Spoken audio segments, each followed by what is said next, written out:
I created the Grind Style Calisthenics program to help you wring out every ounce of benefit you can out of every rep, every set, and every workout that you do. And if you're saying, well, what the hell is this Grind Style Calisthenics? Well, I got the playlist up there.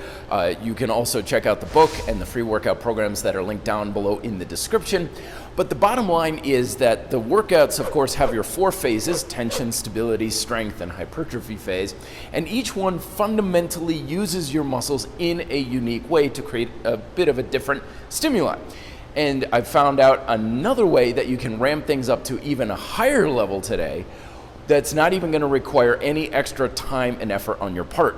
So what we're talking about is these 2 phases, your strength and hypertrophy phase. These 2 are kind of your more preparatory actions, and we'll get into that another time. But here you're talking about using your muscles in 2 different ways. In the strength phase, you're using an exercise that really places a lot of resistance on your muscles. So no more than 8 repetitions. Preferably, like a lot of times when I do this, it's no more than 3 to 5 repetitions. Really, really heavy, right?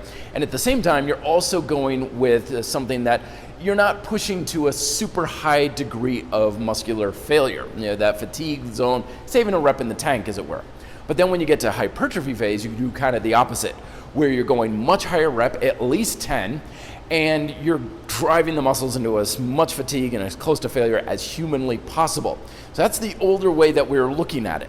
Now, the way you can do this to get even more benefit from it is changing the speed and tempo of those 2 phases. So in the strength phase, naturally you're going heavy, so you're not going to be going very fast. Your tempo is going to be relatively slow, controlled, maybe a pause at the top and the bottom and so on. That's naturally going to happen. When you hit the hypertrophy phase, you're using a much lighter exercise. There's the tendency to still use a similar speed and tempo from the strength phase. It's just kind of you're in the habit of it.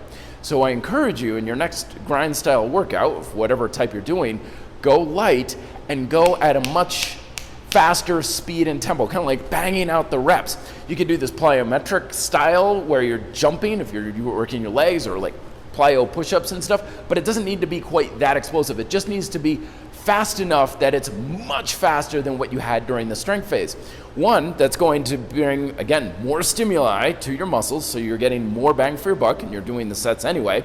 It's also going to potentially make it easier to get more of the reps and drive those muscles to a higher state of fatigue to hopefully get a bit more of that hypertrophic response. And as always, if you want to learn more, check out my book, Grind Style Calisthenics. The playlist is up there, and the free workout is down below in the description as well. Thoughts and questions in the comment section. Thanks much for watching. Be fit and live free.